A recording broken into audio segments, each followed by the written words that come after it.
Hello, everyone, and welcome once again to another exciting podcast, the Geek Gauntlet podcast. We're going to go over everything in the world of geekdom, your news, your events, everything you need to have with you to run that gauntlet. We're going to put 30 seconds on the clock, and let's get started.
Hello, everyone, and welcome once again to the Geek Gauntlet podcast. I'm your host, Mr. William D. Morgan, and tonight we're going to take you down and through the world of geekdom right here on the Geek Gauntlet podcast. Let me bring in my co-host for tonight. First off, the OG host, the man who started with me, Big Boss Shaw. What's up, man? I'm good. How are you, good sir? Doing good. And now let me bring the new guy in, the new man of the hour, the man with the moose up there in Canada. Ladies and gentlemen, please give a warm welcome to Mr. Gene Emerson. Gene, how you doing, bro? I'm here good tonight, and we're going to once again run the gauntlet for you guys, and hopefully you can stay on track with us as we run the gauntlet. Yes, most definitely. Now, real quick before we get started with things, a couple of shout outs. I want to shout out our good friends at HyperX Gaming and Metallic Dice Games. Thank you guys for everything you do for the show as well as geeknewsnow.net. Thank you for everything you do. We do appreciate it. Now, Shaw, before you get started, let me do this as we get ready to break down the news.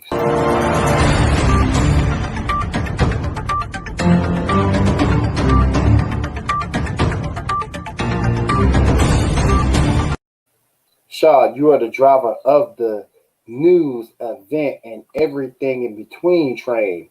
Let's get started with the running of the gauntlet. Yes, sir. All right, so first off the bat, we have a casting for an unknown role on Legends of Tomorrow. An actor by the name of Rafi Basalim. He was a character. He played a character on Vampire Diaries. He was what the hell was this dude's name? He was the big bad guy for the Traveler season. I forget what his name was. Whatever. Skinny dude, but pretty good actor. We'll see what happens with that. There's a rumor that he'll be playing Trigon. So, well, not Trigon. That's the big bald dude with Despero? Big guy with an eye in the middle of his forehead. Yeah. You saw him on Young Justice? Yeah. Okay. How do you pronounce his name? Despero? Whatever. All right. We have a rumor that Sam Rockwell is in talks to play Dr. Fate in Black Adam movie. It's a rumor though, so will be interesting. Definitely. Now, a really big piece of news if you're into Power Rangers. Apparently, a new director has been chosen to direct both the movies and the television show to do a connected universe. The word reimagining was popped up a few times, which could mean something. Hasbro definitely putting a lot of money in it, so they may not only use the Sentai footage, they may also do more stuff. So we'll see. I mean, we know that this recent season they've had a couple of crossovers that just won, a lot of big stuff happening. So we'll see. I mean, we'll see. All right, next up. Where's it? We also got a trailer. We actually got a couple trailers for the Animaniacs. It's going to be 12 episodes to air on Hulu on November 20th. The trailers have been good. Did you guys see the trailers for them? Yes. Yeah. I've shared a few of the trailers I know to the Geek Gauntlet and the Pinfall Productions page. One that got me laughing hysterically was the one they did of the Jurassic Park. That was great. I think they hit the mark with that. And what they're showing is pretty much, from what I know, it's the original cast, pretty much original creators, everything. So it's all original. It's all brand new. And it looks like from the contract signing 2 seasons, but we could get more. Yeah, hopefully. There's also Pig in the Brain with them. So Yep. we have Amy and Pig in the Brain. We don't know if any of the other older characters will be in it too, but we'll see. Hopefully. I think they did, like, Hulu did, like, this little, like, behind the scenes of it, and I guess they only talked about it was, like, pretty much Animaniacs and Pinky and the Brain, and that was pretty much what they're going with. Okay, well, we'll see what's up. Mm-hmm. Next up, some more big news that came out today, I believe. Jared Leto will be returning for the Snyder Cut. So he's joining the reshoots, and yeah, he'll be returning. I know people don't like him for stupid reasons. He wasn't bad as a Joker. They just didn't do a lot with him. No. He didn't get much on screen time. You know, give him one. I think he would be a great Joker with enough screen time, with a good enough story. I mean, it's looked pretty well. I would agree with you on that. The only thing I disagree is the way they made the look of the Joker. Too more of a urban gangster, you know, tattoos, that sort of thing. Like, Joker has always been. I don't want to make him sound like he's stuck in, like, the vintage 50s, 60s, but he's always carried himself with some bit of, like, a suave debonair type look, where he could easily be a normal person. He could fit in with everybody, but because of the color, the white, the green, the red, that was what made him, the purple, that's what makes him stand out. And it's the only reason, you know what I mean? And him having the whole that it didn't work. But hey, if there was more screen time and more way to build it, maybe we would all get him bored on it. So that's my only critique. That's my only little nitpick. Other than that, Jared Leto's and his the way he handled his Joker, for sure, was down for it. He did have a purple suit though. Yep. But we all remember the scene in Suicide Squad when he was tricking out the buddy who was down 10 G's, and he comes in and he's all like flashy gold, and, you know, you could be my friend. You know what I mean? Like, he had some sinister look, he had some sinister stuff, but they tried to play to that new day hip hop, you know, type, keeping it funky fresh thing, which it could be a good thing, but it could also be a bad thing. But we don't really know because he never really got enough screen time to be like, you know what I mean? Yep. Okay. All right. Next up, we finally got a trailer for Disney's Raya and the Last Dragon. Release date will be in March. You guys see it yet? I did not see that one. It looks like a video game, to be honest. The graphics look like one of those cartoon-ish animated video games. Yeah. I mean, I'm interested. But, I mean, we'll see. I mean, something like the Netflix did with Fast and the Furious, that had like that video game-ish, but not really, you know what I mean? Like, in between. Yeah. All right, next up, Tom Holland. We finally got a first look at Tom Holland as Nathan Drake in the Uncharted movie.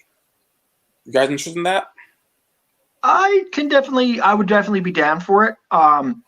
My preferable pick for Nathan Drake would have been the lead that played in Castle, also / Firefly. I think he has that witty funniness, and he gives the all-around look. But I can see why they went with Tom Holland, as if they're going to work it as a younger back.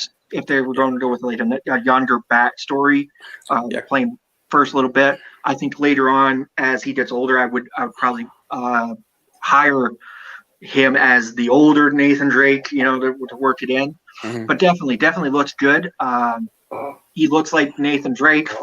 Yeah. So yeah. let's see where it goes from here. All we've got is See where it pictures, rolls. so we're only going off the picture. Don't shoot the messengers right now. Right. All right. Next up.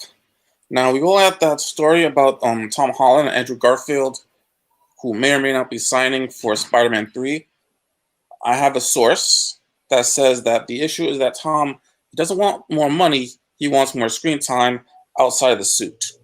So we'll see if that happens. We'll see what's going forward. I mean, that's not something that might be something that could be worked out, but if it is happening, it happens. We'll see. What do you guys think? A source? Yeah. This By source, it means a source that talked to Grace Randolph per source. Now, this is the first time that ever came out of your mouth. A source? I mean, other people have sources. This is the first time that I cut out the middleman. When you get in, let's before we start jumping on the Shad. Okay, not my source. Let's destroy Shad train here, there, William. When you have a source in any, as you would know, in any news field, you keep that to yourself. Good on you for having the source. And as long as there's no lies here, let's just for say. I'm just messing with him.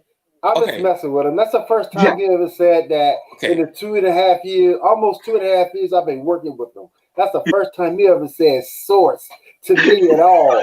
So that's why I'm just messing with him. A source? Yeah. Okay. No, but let's just say if it is just because Tom Holland wants a little bit more time out of the suit, I can't see why in a movie that you're gonna, if it is a multiverse Spider-Man movie, that you wouldn't have Tom Holland pretty much out of the suit more of the time, and you wouldn't have him in the suit until action. Toby, not Tom. Toby. Oh, Toby. Maguire, yeah. I would have to say, if they're going to put him in, let Toby have a little bit of time out of the side, because you're going to, regardless, if it's a multi-Spider-Verse movie, you're not going to have them in the suit the entire time. The time when they're going to be in suit is when it's battle. Like, are you going to be saying that there's going to be a battle every 15 minutes? Probably not. So there's going to be enough time where you could probably have them outside of the suit. Yeah. All right, now, next up. Apparently, since the limitations of the contracts have run out, there will be an Iron Fist show that is not in the works from Disney. So, yeah, probably on Disney Plus, probably. But yeah, it's in the works. Is it the same actor who did it on Netflix? Probably not, but maybe. We don't know yet. We just know that Iron Fist show is in the works. Don't know if it's going to be the same. I mean, he did better in season 2, to be honest. Yep. I mean, I agree with that. Yeah, I ain't saying much, but okay, go ahead. All right. Let's see. We got some Warner Brothers news. Ezra Miller and Johnny Depp are definitely going to be in Fantastic Beasts 2. Hold up. Guys, we're doing something a little bit different here on the Geek Gauntlet podcast. I'm gonna get these guys with a little 60-second question real quick. I'm gonna start with Gene first. I'm gonna put Gene here on the spot. Gene, who's the better Flash, Grant Gustin or Ezra Miller? Oh, I'd go with Brad Gustin. You got Grant Gustin. Okay. Yep. Okay. Yep. Why? I would have to say, like, if we're talking like the Flash from the TV show Flash universe, or the one from the movie, I like the guy from the movies. I'm thinking that's Brad Gustin. I'm hoping I'm correct. I just find his character was witty and funny, and just how they wrote him, it was, you know what I mean, good. He didn't need to have him very much screen time, but just enough that oh, he's the Flash. You know what I mean? Yeah. So yeah. Okay. Couldn't quite get. I thought I might be able to get you on the spot just a little bit, but you were ready for me. All right, Shaw, continue, please, sir. Oh, okay, dokie. So, Ezra Miller and give me a second to get back up to this thing. Ezra Miller and Johnny Depp. Yeah, they're both Fantastic Beasts 3. Yep. Yes. Amber Heard is definitely in Aquaman 2. However, they are shooting so that Depp and Heard's roles do not coincide, so that there's no bad press or anything. Also, apparently there will be a new character in Aquaman 2. What do y'all think about that? Well, you'd expect there would be a mystery character, anyways, because Aquaman. I'm not overly familiar with all the villains that Aquaman have, but you would think that there would be a villain, because I think by the end of the first movie, My bad. Female character. or a new female character. Yeah. Once again, if you're adding a new character, hopefully it's something with some bit of continuity. I know the new 52, and there was a few other Aquaman books and stuff that had like multiple different. You can draw from anything as long as you're drawing it primarily a little bit from the source material. Like we said, Right. keep to a little bit of the source material. So if you're putting in somebody, it's not somebody that we're going to sit back and go, you're just putting her in just because. You know what I mean? Like we've Right. seen that before. But as long as it connects or works with whatever in your story, Right. go for it. Right. All right, last piece of news I got. It was a cover for the new for the Avengers, showing a Phoenix empowered Black Panther. So Phoenix Force is coming back again. Cool. Awesome. Which is it's kind of interesting, since last time they had the whole Phoenix 5 thing, Black Panther's whole kingdom got really messed up because of one of them. Yep. That also ended his marriage with Storm because she didn't help. Yeah, she did nothing. And that ended that marriage quick. Yeah. Real fast and in a hurry. Man, Aurora ain't been kicked on her butt like that in forever, man. Oh yeah. Woo. Well, T'Challa don't play. All right. So, time to move on to the topics, good sir. Yes, go ahead. Go right ahead. All right. So, first up, we have a list of rumored leaks. Now, the place I got these from are from a YouTuber named Pidgey. We talked about this before. Every time, a little before the show starts, he gets a list of leaks from somebody he knows, or a leak or something, because he's lives in Vancouver or whatever. And as time goes, sometimes some of those leaks come out, sometimes they don't. Sometimes some of them are definitely, not leaks. Sometimes there's stuff that probably were planned. So, all right, take these all with a grain of salt. Mm-hmm. Takes a whole lot of salt, spring it over, deal with that, okay? Don't. This is the part where we tell you don't get too salty. All right, first potential rumor leak: Diggle will become the Green Lantern in the Batwoman Superman crossover, and they will use the backstory of Kyle Rayner. Apparently, this of course sounds a little like probably not going to happen. But what do you think about that? First off, I gotta put you on the spot, Shaw. I gotta put you on the spot. Okay, so let's say Diggle turns out to be Green Lantern. Mm-hmm. Where would you rank him in terms of the Green Lantern Corps? Like Diggle? Well, they're clearly making Diggle John Stewart. Clearly, they had the whole thing where his adopted father was Lieutenant Stewart. His first name is John. We've always been wanting that. I remember going to a Comic-Con and yelling out Green Lantern, Green Arrow, because they had Diggle and everything. Yep. Now, how would I rank him as a Green Lantern? We haven't seen him yet. If you're talking about like the characters, John Stewart and all them, I think John Stewart's pretty high on the list. I mean, yeah, pretty high on the list. I mean, I don't really care about Baz or Jessica or why you hating on Jessica, man? I don't know much about her. I mean, I seen her in one movie. That's it. I liked her in that movie, sure, but I mean, as far as the rest of them, I mean, the Green Lantern that got me into the Green Lantern was Kyle Rayner, because I like the suit, I like the mask. Yeah. Like, that was the first comic I ever read that had a Green Lantern in it. I would later get into history and all that, but yeah, that was the first. Hal Jordan I've seen a lot of. Pretty awesome. I have a lot of good stuff. I mean, went bad, died, came to Spectre, came back. Jon Stewart, of course, from Justice League and all that. So, I mean, I don't know enough about any of them to really rank them. But I would put Jon Stewart pretty high on the list. All right. So Jon Stewart is at least top 5 for you. Okay. Yeah. At least top 5. Okay, next up on the potential leaks, the rumors, take it with grains of salt. Sprinkle it.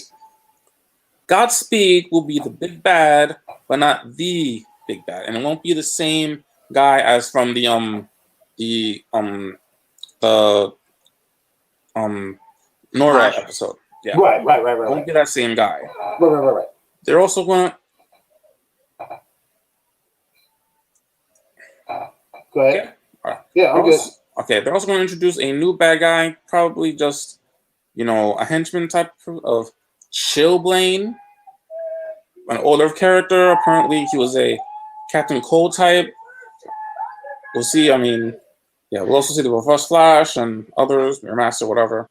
Yeah, so there's there'll also be two big bads, one in the beginning, one later. So a Captain Cold ripoff and Godspeed changing from the person. Okay, the one that's messing me up is the Killblaine, because it's almost like, or Chillblaine. Let's take a little bit of Mr. Freeze and Bane and just put them into one character. Nah, I can't see that. There's a lot of nice characters in DC. There is. There's Killer Frost. There's Captain Cold, Mr. Freeze. I get it, but I don't think we need another one in that universe. All right, next up, potential rumor, Salty.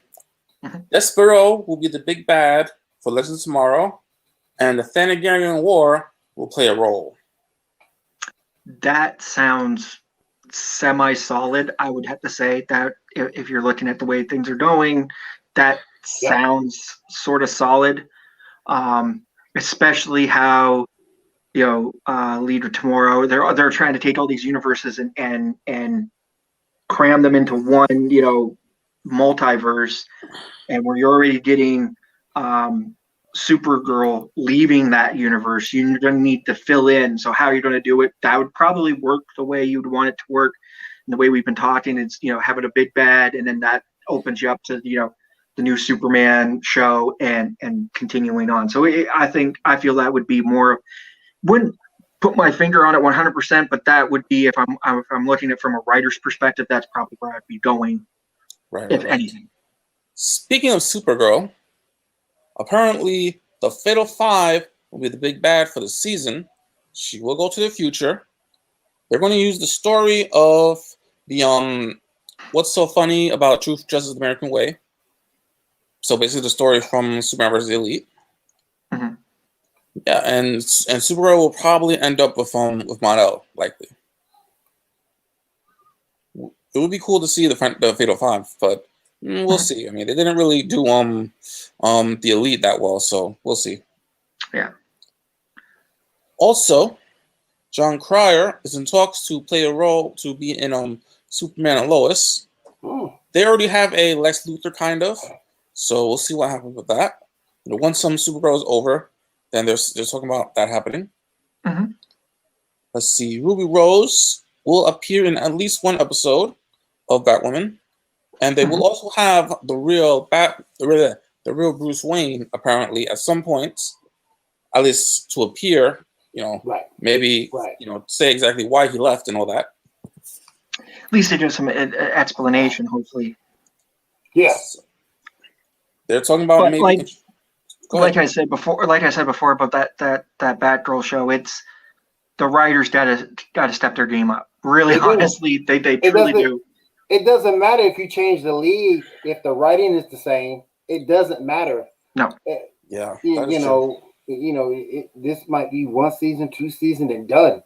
You have to change that writing, and hopefully they do that. Yeah. Now, part of Black Lightning, there's talk that maybe they're going to introduce Metamorpho.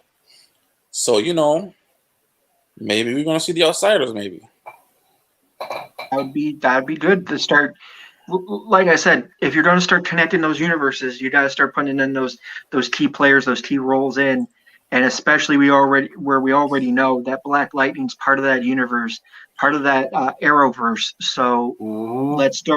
let's start encompassing the right characters now that you're getting away from, the Supergirl. She's dropping out. We already know that Superman's going to be coming in, but you're going to need some other characters to create your sort of your Arrowverse Justice League. And Black Lightning's there and he's part of it. So He is. He really is. Well, Stargirl actually films in Atlanta, so maybe might get a crossover then too, maybe. Possible. Speaking of Stargirl, there's a rumor that is probably wrong that the next season of Stargirl will be 20 episodes with like chapters, like 2 or 3 chapters the whole season. That's probably wrong because we know that Stargirl is, slated for 13 episodes. So, yeah. Anyway, the last little news that's maybe leaked, that's rumored to be a leak. There will be a Flash Supergirl crossover and a Flash Black Lightning crossover once COVID has eased up and traveling has is fine again. What do you guys think about that? I actually believe that one a little bit more because the CW likes having those crossover episodes definitely throughout a season. You see it with Arrow, you see it with Flash, so they want those crossovers. So yeah, once COVID-19 relaxes up a bit, traveling's able to go around. I definitely see that, and it would work well for them because to have your like I said, to have your Green Arrow or your Flash, your T WC characters show up in if you want to sort of say a little down-watered version, like for example, Black Lightning is like their urban version. They're trying to get that urban demographic, so it's got that more grittier feel. To have somebody in that what they would call I guess main event or main status show up on those shows, it gives it that credibility, and I think it would well work. Right. All right. Next up, now that's the end of all the rumors stuff. This is a little something that I've been seeing lately on the internet, on Facebook a lot. There's been this question around and this debate around whether this Agents of S.H.I.E.L.D. is connected to the MCU. Some saying, oh yeah, definitely, ... Some say, oh no, ... My view is it was up until the Infinity War / the invasion with that invasion thingy. We know that the future that was set in the Agent of S.H.I.E.L.D., the Earth gets destroyed at that point. That doesn't happen in the Infinity War story. We know that in the Infinity War story that they have the snap, which appears to not happen in Agent of S.H.I.E.L.D. Apparently, there's a deleted scene where they mention it, but if it's not in the show, it's not canon. Yeah. It's on video or it didn't happen. So we know that it was connected with all the stuff that had happened before, but after that point, no, there's nothing that shows that Agent of S.H.I.E.L.D. from that point on was still connected in any way. There was no mentions in either way, and we know that both the Russos and Jed Whedon didn't care about crossing over anymore at that point anyway. No. So yeah, it just Agent of S.H.I.E.L.D. peered off into a different timeline, basically. And it goes to what pretty much if you've been listening to an Infinity or in Endgame, when Hulk talks about how time travel works, once you step into another time, now that's your present. Yep. So that becomes your now. The past or the place that you were is now your past, and your future is ultimately undetermined. You can never go into the future. So every time you move forward, that becomes your present. You know what I mean? So that's pretty much what they're probably looking at as Agents of S.H.I.E.L.D. They've moved on to here. They have no more connection to what's going on here. So it's an easier way. I would say at one point they probably were, until the point that they figured, there's no way that they can really interlock anymore.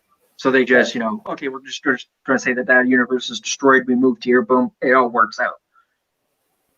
Guys, it is the halfway point. We're going to take a quick commercial break so everybody can refresh, come back.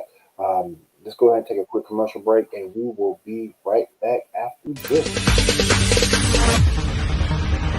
No, there ain't no stopping us. Fly without boarding pass. Couldn't catch me, I be moving fast. Call me a shooting star. Let them know who you are. Flying up in a bar. Wish on a star. Time to show them who's in charge. Call me a shooting star.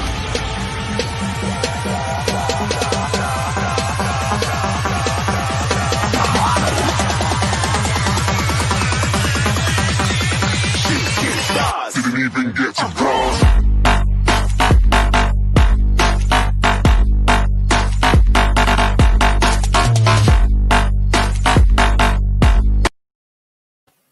Catch the Huddle podcast right here on Pinfall Productions every Tuesday at 10 p.m. Eastern. Myself, Josh Haney, and my main man Tommy. I'll break down that week's NFL action. So check us out, Pinfall Productions, 10 p.m. Eastern every Tuesday night. Shaw, let's continue. Yes, sir. Yes, sir. Next up, we're going to a segment that I like to do, the debunking film theory. For anyone who's ever watched, film theory on YouTube and all that. Hold on 1 second before you do that. Let me do this.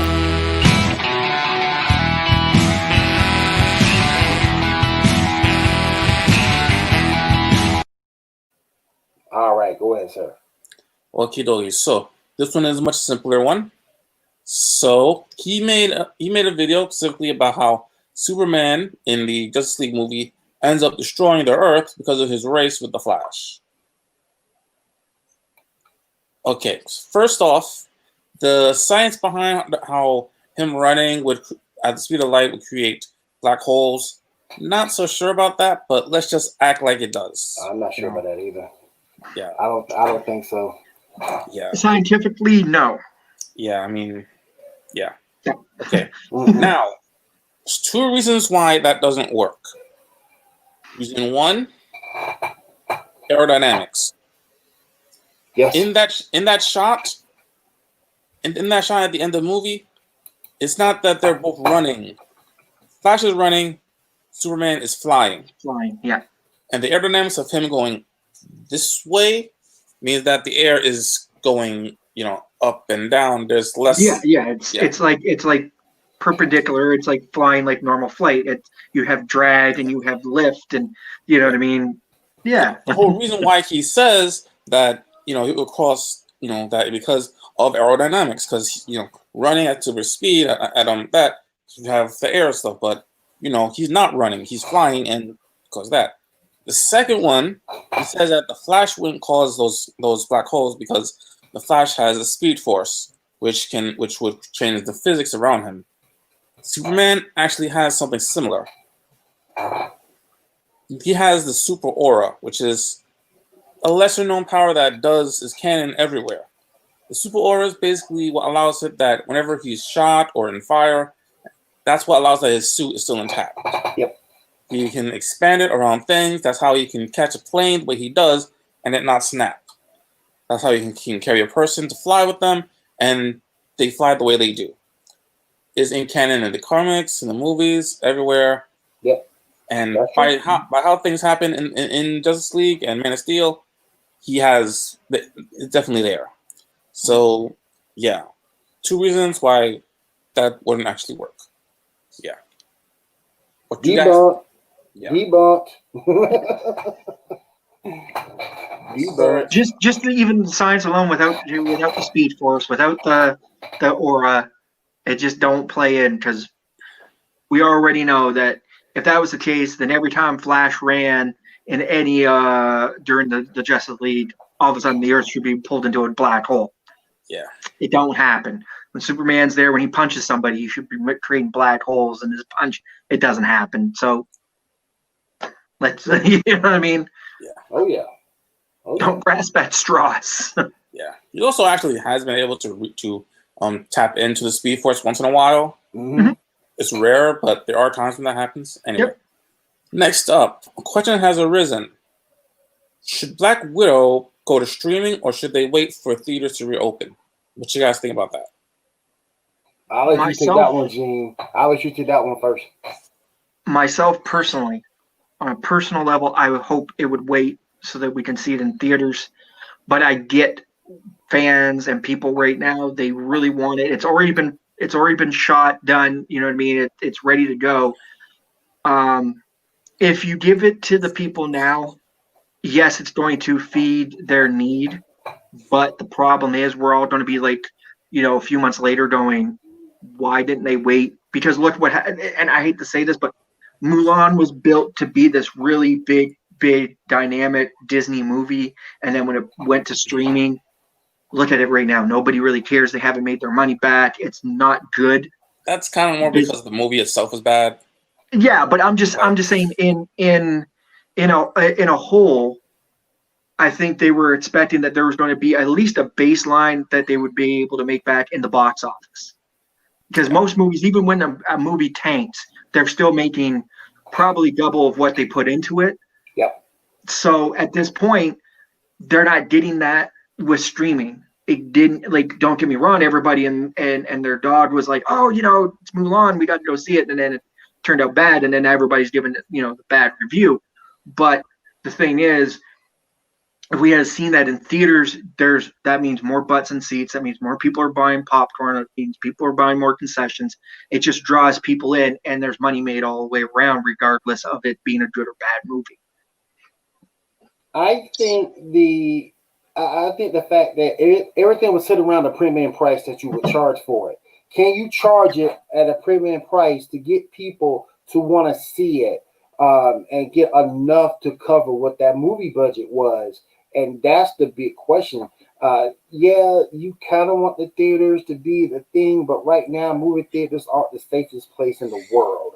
Mm-hmm. And I just feel if you can find that price point to make Marvel fans go out and see this movie, something that is not breaking them over the head, because Marvel fans, the pandemic is not their fault. It's not our fault that the pandemic happened. So if we can find a price point which everybody is cool with paying and can get enough people for them to make a product off the profit off that movie, then I think it'd be a good thing. What I would say to that is, if you're going to go and do it in a way of like not even streaming, what I would do is if you're not going to hold off and wait for the theaters to reopen, or they come up with whatever idea to help with the social distancing and pandemic, then put it to DVD, but make it in a fun price.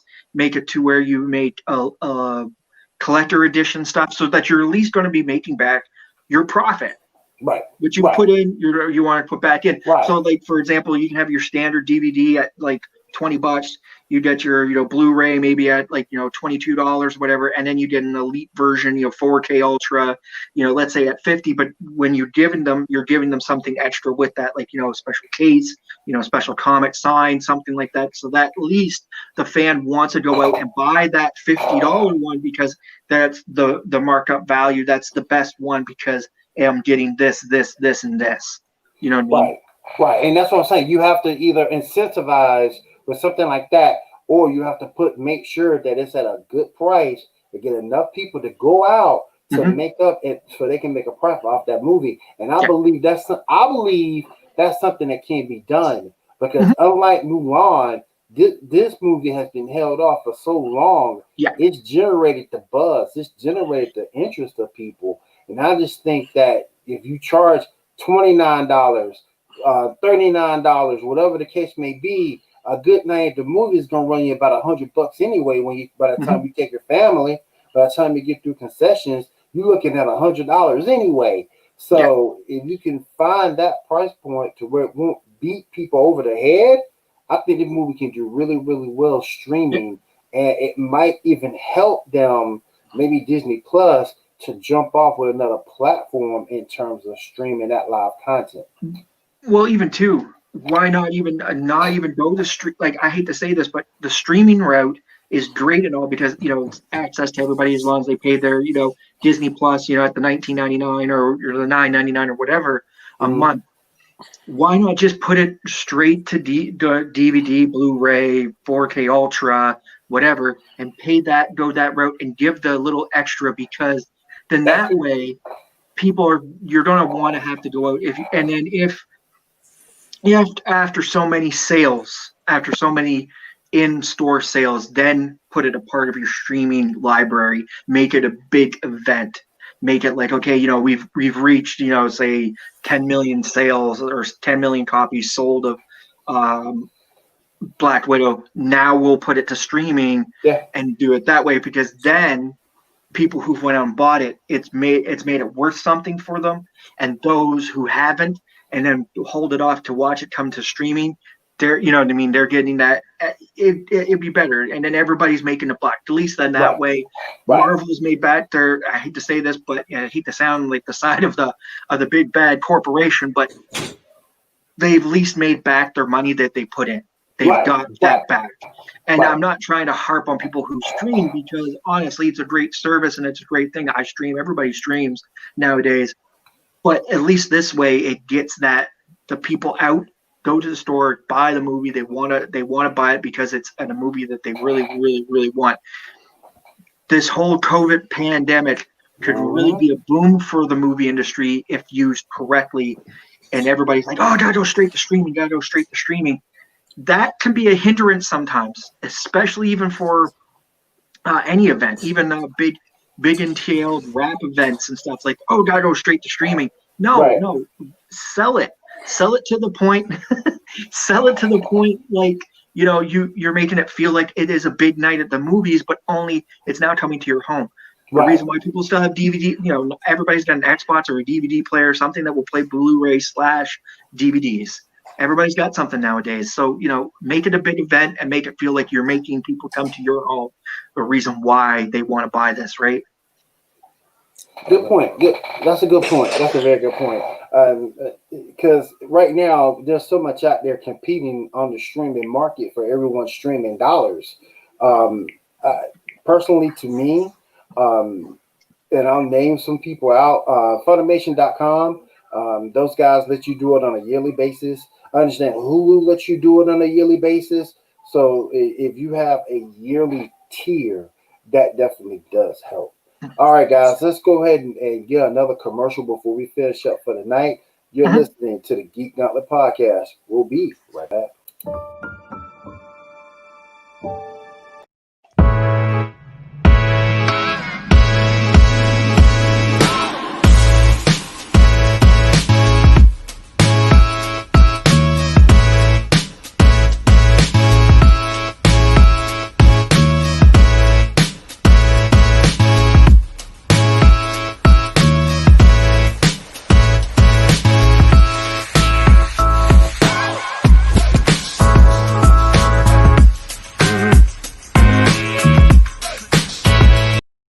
And don't forget, you can catch this show, the Geek Gauntlet podcast, every Saturday night, 10 p.m. Eastern, right here on the Geek Gauntlet Facebook page and on YouTube. So definitely check us out there. All right, Shaw, go ahead.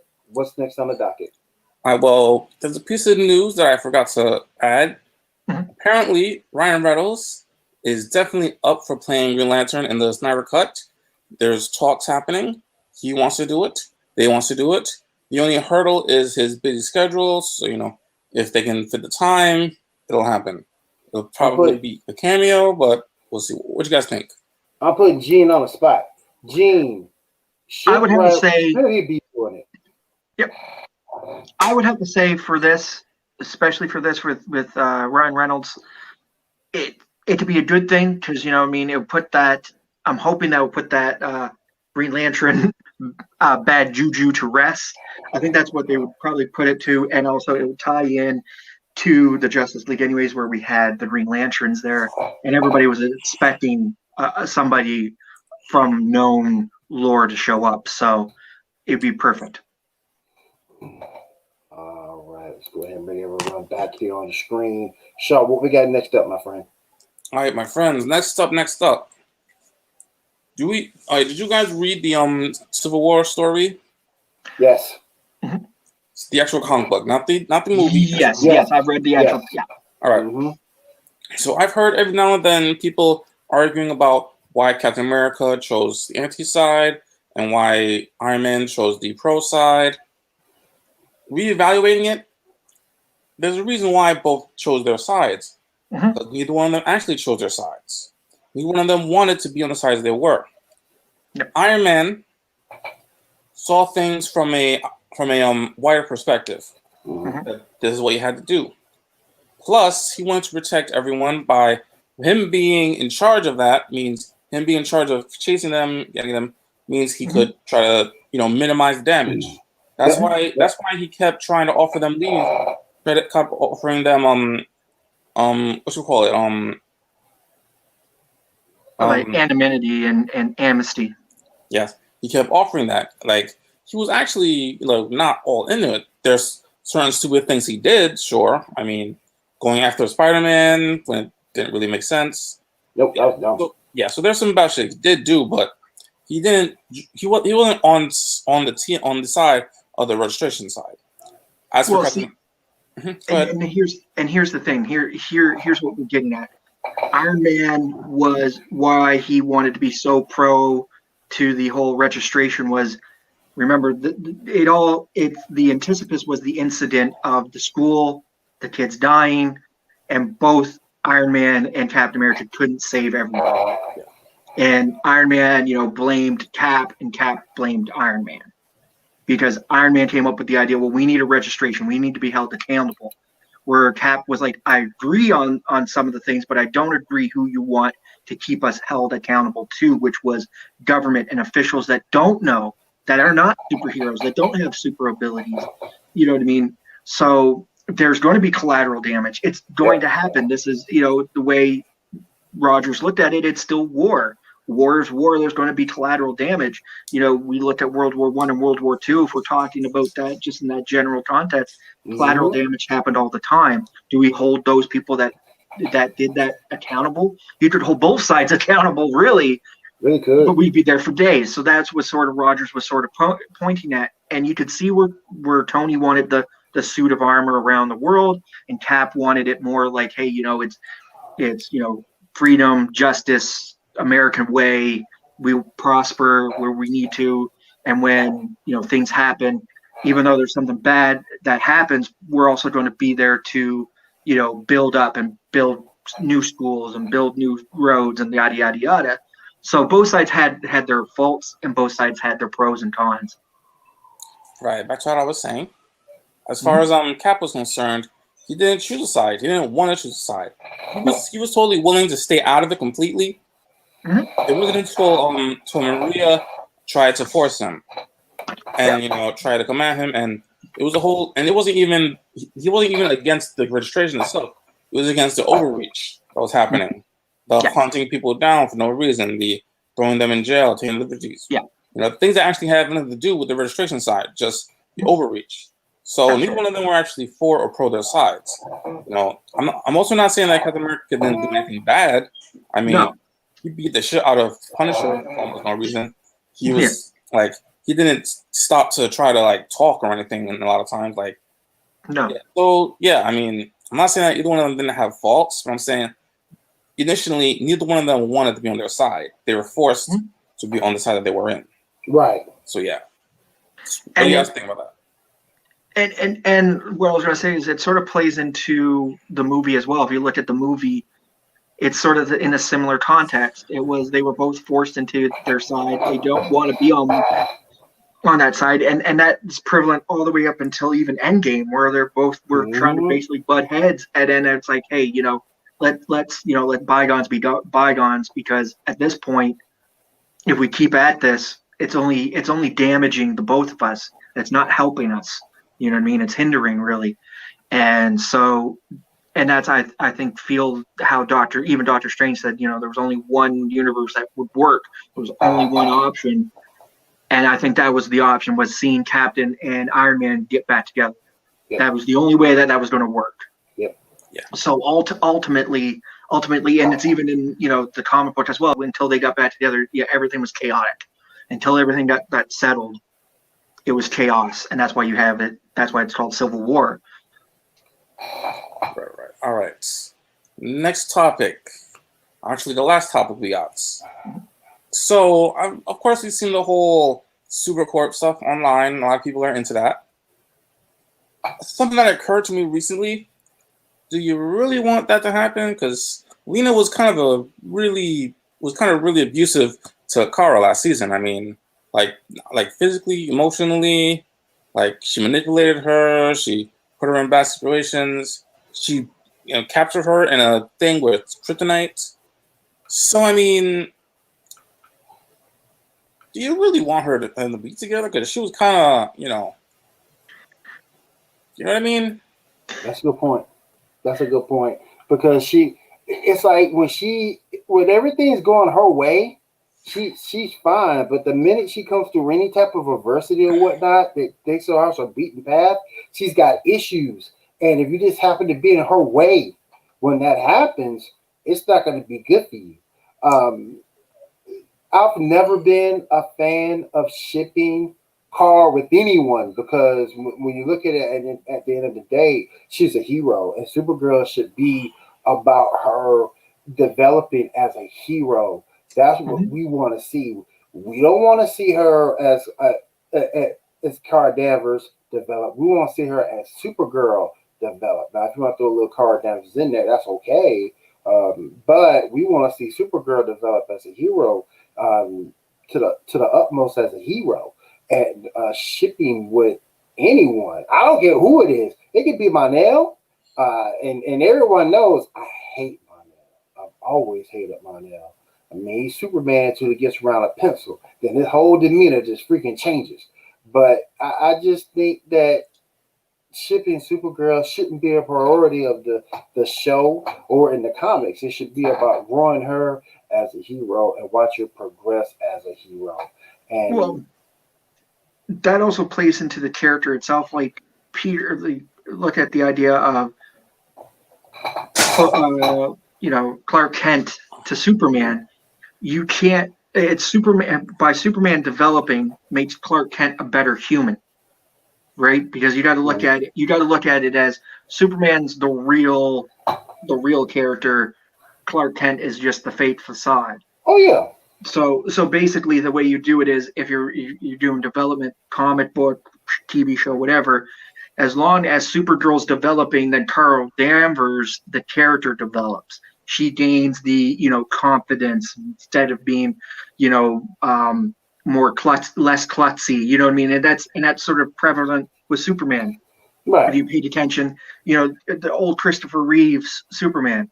You look from 1, 2, 3, he gets less and less klutzy because he gains more and more confidence because, you know what I mean, as him being the ability of being a better Superman makes him a better human, right? Same idea. It's the same thing as if you look in Batman, Bruce Wayne becomes less of a douchey, dicky, millionaire as Batman gets better and takes out more of the road gallery. So you know what I mean? It's the same anticipus that you would want to see, and to ship them or to add them with somebody else, it can be a hindrance more than a good development point. You know what I mean? The only time it's ever worked, and I want to say this for DC, the only time it's ever worked was Batman and Robin, because Batman really needed somebody as an anchor. That's the only way that works. Superman doesn't need an anchor. Supergirl don't need an anchor. Their stories are set similar. They're keyed similar. So you just got to develop them as their super abilities develop. That which makes their human side more human. Don't add or take away or add somebody into it to try to be like, oh well, they got to be an anchor. We're going to rock them down, because all that's going to do is either going to slow your development or slow the story to the point where nobody really wants to read or watch the story. So I think when you're making those super characters, know what's your source material and know how to write it in the way it's supposed to. Because you got to look at it as, and everybody knows as us as people who've read the comics and whatnot, we know them as Superman is the front, or the Superman's the real character. The front is Clark Kent. And when you're trying to make it that Clark Kent's the real guy and Superman's the front, nah, that's when you're going to mess it up. It don't work. and we're here to see Supergirl. We're an hour for at least an hour. We're not here to see Kara Danvers for an hour. We're here to see Supergirl for an hour, and I just hate the fact. Look, I haven't been a fan of Monel. I think the way they do Monel is just completely wrong in the comics. I thought I'm in the show, not the comics. I just thought he was just portrayed wrong, and like I say, I don't like Supergirl shipping. Now, if it's someone of an older character, let's say like White Canary, for example, White Canary is already developed. She's already what she is, so that's fine. But to have someone at Supergirl doing that, no, I don't like that at all. No. Nope. And I think that also plays into a lot of different things where you look at, and it can also go to your villain development too. Like there's certain villains that everybody already knows. Like Lex Luthor, you can ship him with anybody else, and that's fine because we already know who Lex Luthor is. We got the you've seen him enough to know the basics. Right. But to ship like a lesser villain, like sometimes they do in Flash, where you get like a lesser known villain and they key him with another villain, and it's just like, I don't know these two anyways, and now you're going to put them together. Did they work together in the comic? Did they work together in the source material? Like, and then you come to find out they never did, but they put them together because they're just two low key characters that they're trying to pass off. Right. And a lot of times you even seen that in Gotham, the show Gotham, where they would put like, Scarecrow mixed with this guy, and the only person that really anticipated over was either, Edward Nygma or Penguin. Yep. Well, the show's not all about them. We already know these characters. We want these other smaller characters to develop and run some story, but they never would. It was always like, oh, we'll ship them with Penguin, and then they only last within like 20 or 30 seconds within, and then they're dead or they get caught or whatever. Oh, yeah. You know what I mean? So if you're not going to do anything with them and they're just going to be used as a side character or as an anchor, why develop a whole story? Why do that? Right. All right. Is there anything else we get on our list for tonight's show? No, that's all. That's it. All right. Real quick, let's do one more commercial. Then we'll do shameless plugs and we'll call it a night, guys. We'll be right back.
And guys, you can catch the Paradigm Shift Wrestling Podcast right here on Pinfall Productions every Wednesday night, 10 p.m. Eastern. Catch myself, Gene, Tommy, and my man Josh. Catch us, Paradigm Shift Wrestling Podcast, every Wednesday night, 10 p.m. Eastern, right here, Pinfall Productions. All right, let's go ahead and do our shameless plug segment. Before we do that, I want to thank everybody for coming out tonight. Thank you for my buddies over at the League of Darkness. Thank you for everybody coming by my Facebook pages. Appreciate you guys coming out. Shaw, what you got to plug, my friend? Yes, sir. Please join my Facebook page, Justice League Memes of America. Memes, funny pictures, internet stories. And also remember, hope burns bright. Go ahead. Gene, what you got to plug, my friend? Well, I can say this, and I hope there's some people out there watching. Tomorrow night at the WGP, we're having a very big pre-Halloween event. It's called Halloween Hell 2.0. Some of our great promo stars are going to be involved in it. We also have the title up on the line, the WGP heavyweight title of promoings up on the line. That's between Grimes and Bojax. And so, everybody come on out in droves and sign up now or get into the WGP, that's Wrestling Geeks and Pariah page, so you can catch that tomorrow night. But other than that, you can catch me right here on Paradigm Shift, or not Paradigm Shift, Pinfall Productions, because I'm everywhere now. It seems to be. Me too. I'm also with Tommy over on the Nonstop podcast. That's on Thursdays, Wednesdays, Paradigm Shift. And as you can tell, Saturdays, I'm right here running the gauntlet. Yes, sir. And real quick, I would like to see, do I still have it? Yep, I do. Here we go. So these are the shows that you can check out right here on Pinfall Productions. Don't miss any, because you never know what may happen here on Pinfall Productions. All right. Oh, one thing. Okay. Got to tell them about next week. Yes. Next week we're having a special show for Halloween. Shaw won't be able to make it with us, but Gene and myself will be here. Go ahead and run in the gauntlet with you guys the day before Halloween. So definitely check us out for that. And if there is nothing else, I want to thank everybody for joining us tonight. I do appreciate it. Thank you, fellas. I do appreciate you guys being here. And we will see you guys next week. And you officially ran the gauntlet. I'm leaving that for you to say. Oh, Gene. I'll see you guys. We'll see you guys next week. Take care, everyone. All right, take